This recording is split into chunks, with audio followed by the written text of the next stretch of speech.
Breaking stereotypes, moving boundaries, joining hands. Salam Media.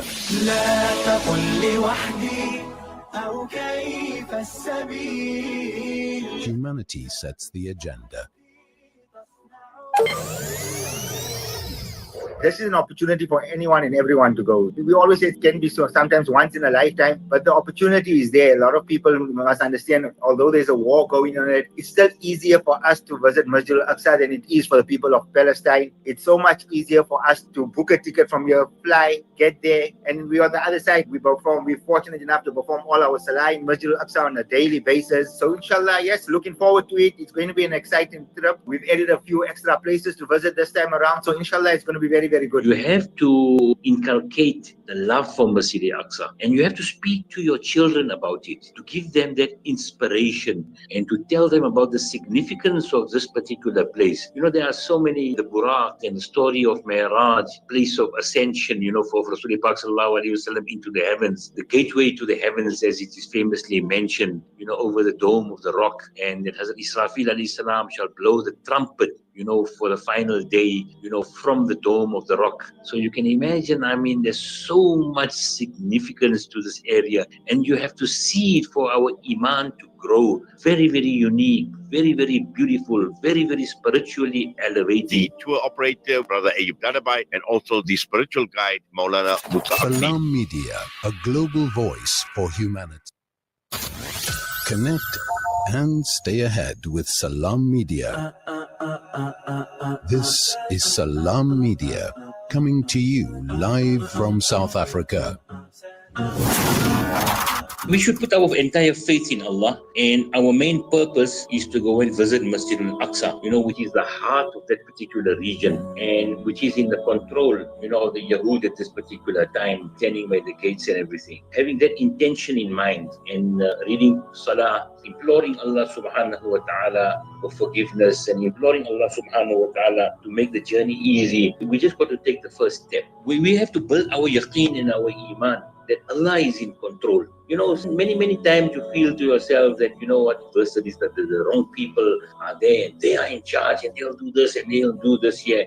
I remember the very first time when I went, I had a turban on my head, and my colleagues told me, you're going to be facing, at that time there was the Afghanistan crisis as well. So the turban was a very prominent feature. And believe you me, from the 14 of us, I was the first one given permission, and I went on to the other side. So the point to say here is that put our yaqeen and faith in Allah. Accompanying the tour party, our respected, our honorable Maulana Musa Akudi as the spiritual guide. Salam Media, a global voice for humanity. Connect and stay ahead with Salam Media.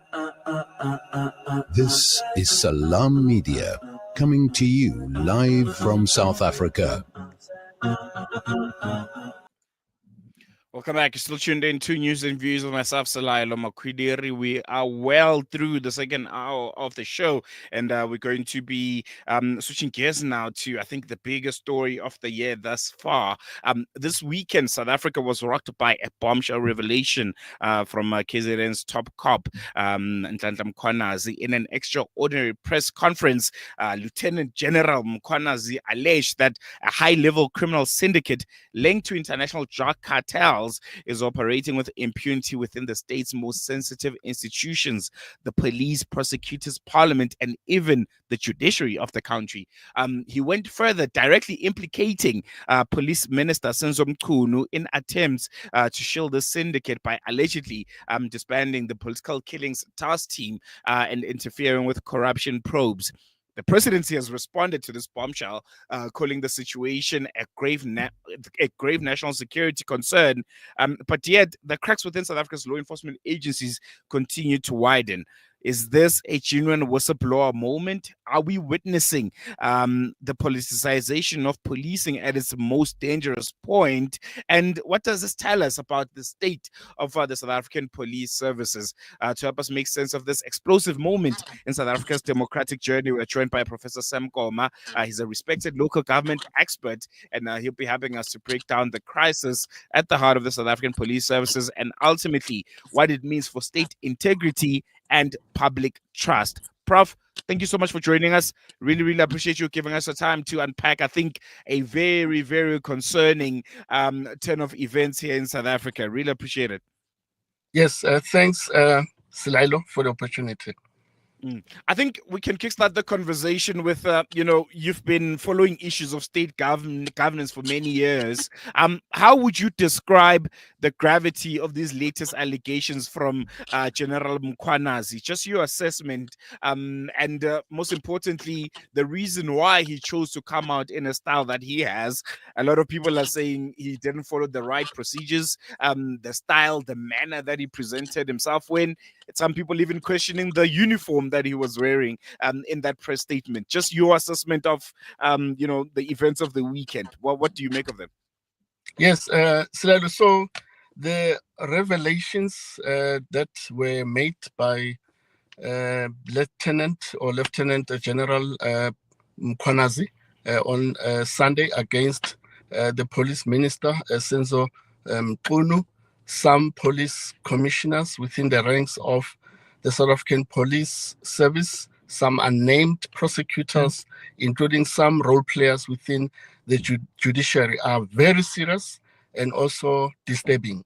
But it is pleasing that President Ramaphosa has quickly reacted to these unfortunate developments, but I think he has to take a step further through exercising his presidential powers, in this instance, considering to establish an independent commission of inquiry that will be tasked with the responsibility to test the veracity of these allegations that have been made by Commissioner Mkhwanazi against the police minister, but also the scope of such a commission of inquiry will also have to examine the whole practices related to procurement system within the South African Police Service. It appears that there is a blatant disregard of procurement laws and regulations or prescripts in the context of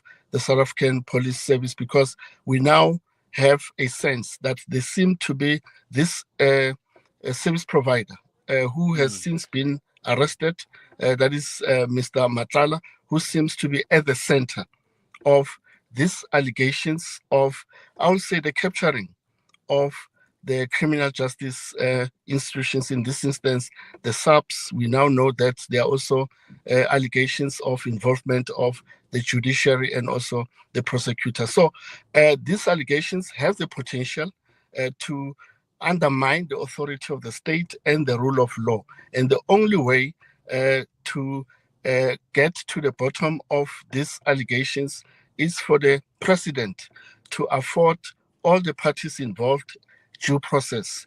That is to allow the police minister, including Commissioner Mkhwanazi and other role players, to come forward before a commission of inquiry that should be obviously chaired by a retired judge that will be responsible to look at all these issues, which are at this stage allegations, not yet tested, but we can only have these allegations tested through a due process, in this instance, through the setting up of a commission of inquiry. Of course, you can see that for Commissioner Mkhwanazi to be bold in the sense of coming forward and also telling the nation what is seems to be the challenges and also the issues within the SAPs, it tells you that this is a man who is very frustrated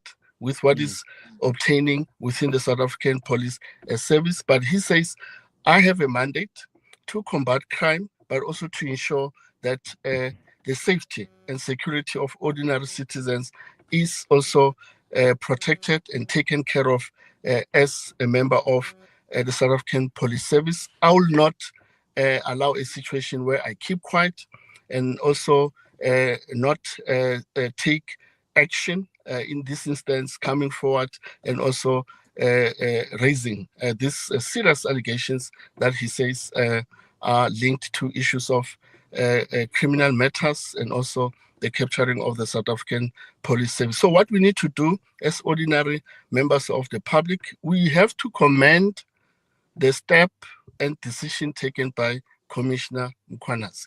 It's very rare to have this kind of public servants who are able to take such kind of actions in the form of coming forward and, of course, revealing this malfeasance, this impropriety, these acts of corruption obtaining within state institutions, which are obligated in terms of our constitution to exercise their roles, their functions, their powers without fear, favor, or prejudice.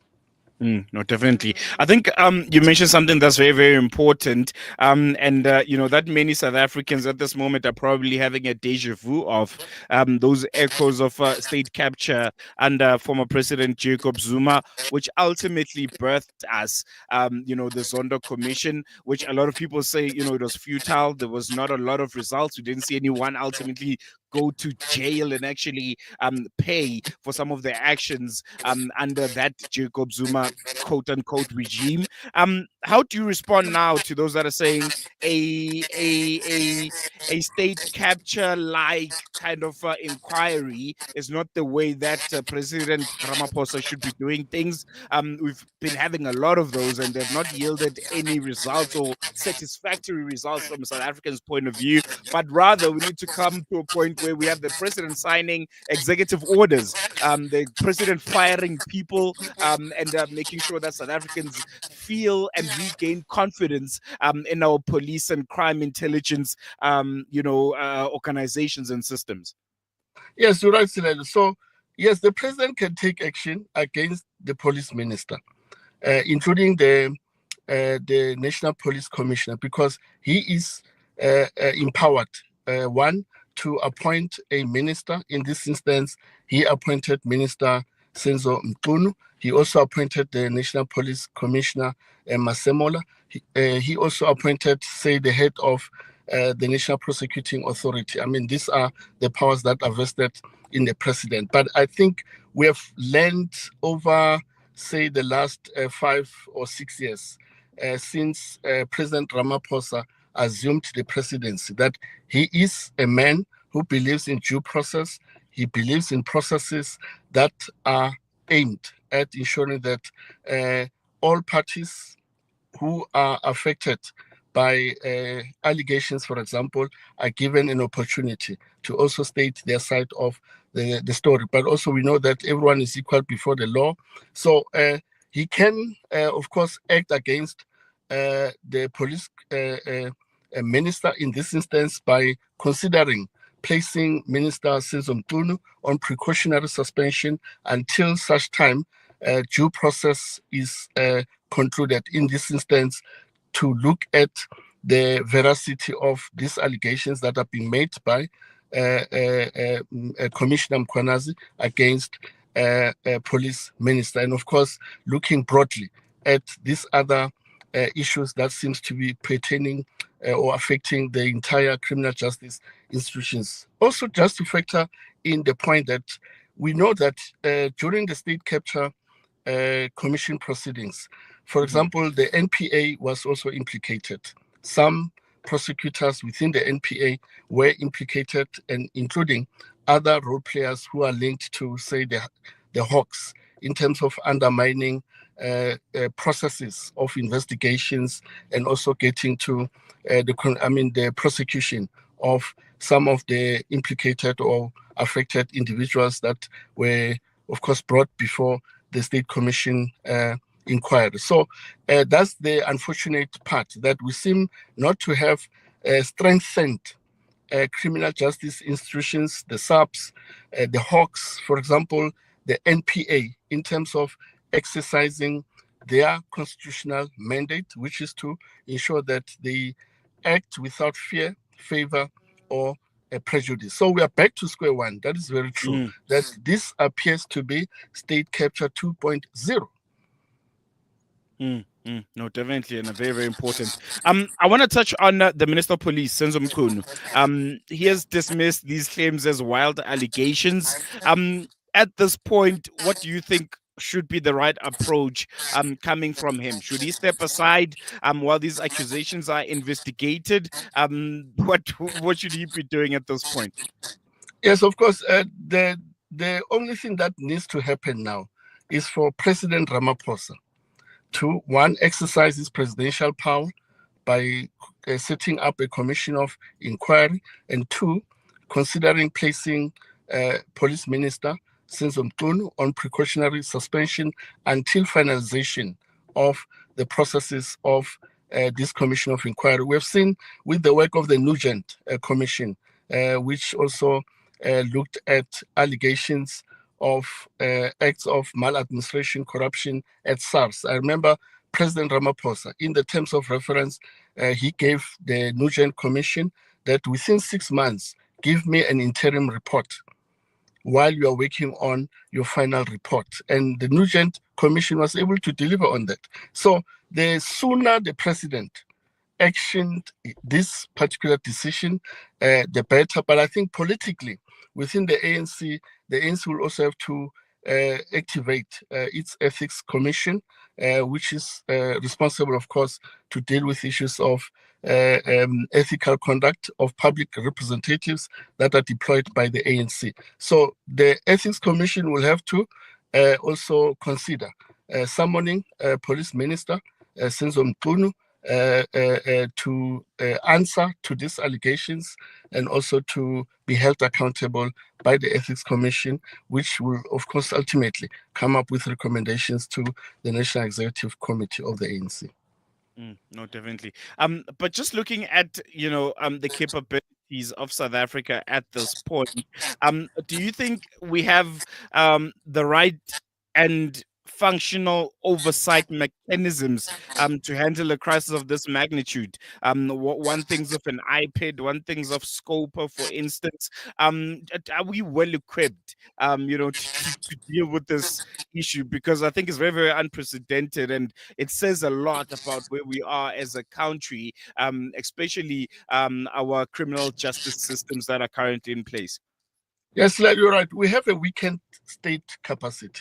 We have a weakened state across the board.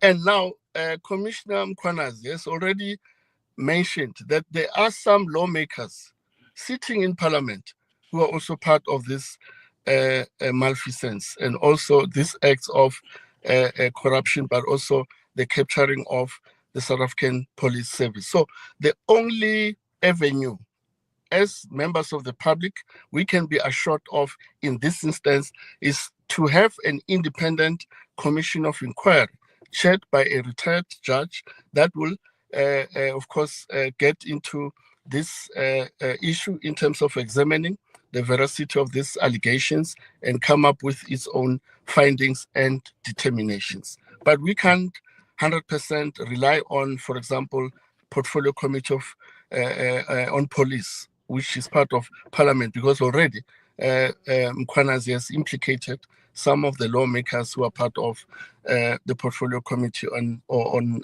police. No, definitely, Prof. We're going to, on that note, really, really appreciate you giving us your time, and hope to chat to you soon as this, situation continues to unfold. Very, very concerning picture that we're seeing unfold. Yeah, pleasure. There you go, Professor Sam Koma, local governance expert. I think unpacking to us, the biggest story of the year, what we're currently witnessing.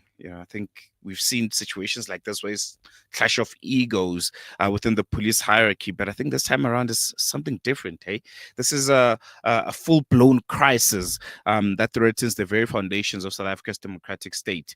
When the nation's top police officers are trading accusations of protecting drug cartels and dismantling anti-corruption units, it is no longer a policing problem. It's no longer a SAPS problem. It becomes a constitutional emergency. And President Ramaphosa, I think this is time to step up. He has called this a grave national security concern, but words alone won't restore public confidence or clean up rot that may run to the core of our justice system. This moment, Mr. President, if by any chance you're listening, this moment demands bold action. An executive order, maybe? or a judicial commission of inquiry, as a Professor Koma seems to be suggesting there. But whatever it is, it must be independent, it must be credible, and most importantly, it must be urgent. South Africans want to see results, because if we fail to act now, we risk allowing the criminal underworld to wear the uniform of the state, and that's a line we cannot afford to cross. Question for you, listeners. What do you think the country needs right now? Do you think a president should show bold leadership? Do you think an executive order, like we've seen from Donald Trump, where the man says, I need to act now. This is, a situation that is of emergency, an executive order, an executive intervention from the presidency, or maybe a full-on commission of inquiry. South Africa is an experience with those. We've had a lot in the last few years.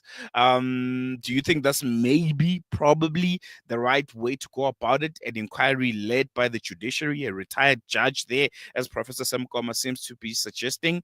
Can we still trust the system to investigate itself? We've seen numerous times with these inquiries and these commissions that have been set up.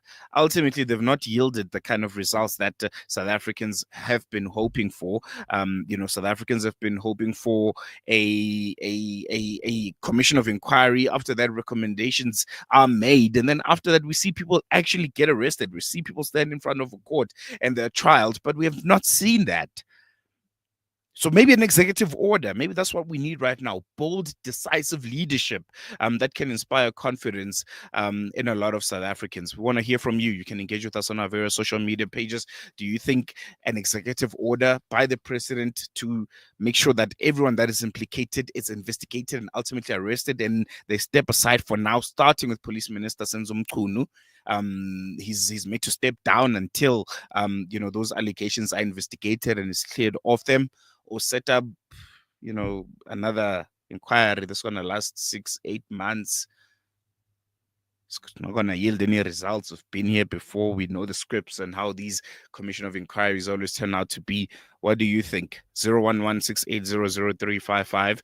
You can give us a call, or you can send us a WhatsApp or a voice note on our studio line. The number is 061-766-0355. Or you can comment on social media. We have Sakumzi Mtumbe who says, Assalamu alaikum, good people. It looks like Julius Malema's prediction is coming to pass of a white man to become president. Mkhonazi and Senzo Mchunu saga is going to cause worse factionalism, where the decline of ANC will be witnessed.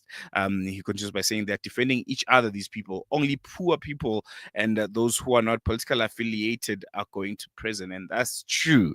And I think the only way that you and I, Sakumzi, can make sure that this doesn't continue to happen is by using the only weapon that we have against the state, which is our vote. The local government elections are coming up next year, 2026, end of the year, if I'm not mistaken. And I think we can begin there. And then after that, you're going to have the national elections. We have the GNU that's currently in place. Do we continue on that trajectory? Do we continue with this multi-party agenda that we have? That's another question that we have. We have another comment coming onto WhatsApp. Says, we don't know if Ramaphosa's hands are clean in this corruption of police case, which is another point that's very, very important to make. A lot of people says, well, if he does, institute a commission of inquiry, or give out that executive order, he risks opening a can of worms that could have himself implicated. So this could be one of those scenarios where we could ultimately and unfortunately have Lieutenant General Mkhwanazi excused, from his position. There's even, people that are suggesting that he might even get assassinated. We've seen politically motivated killings in South Africa, and General Mkhwanazi, I think he's in a dark underworld kind of scenario where anything can happen. These criminals in South Africa have become so shameless that even if you come out and say, hey, this is happening and all eyes on you and the attention is on you, they have no shame to kill you and eliminate you. But Peter Docrat was one of those unfortunate situations that have happened. So yeah, it's going to be really, really important, couple of months, couple of weeks, or the whole year for South Africa, because this is unprecedented. We all knew that there was some kind of rot in the South African police services, but not at the scale where even the minister himself is being implicated. Going to take a quick break. When we come back, news and views continues after this.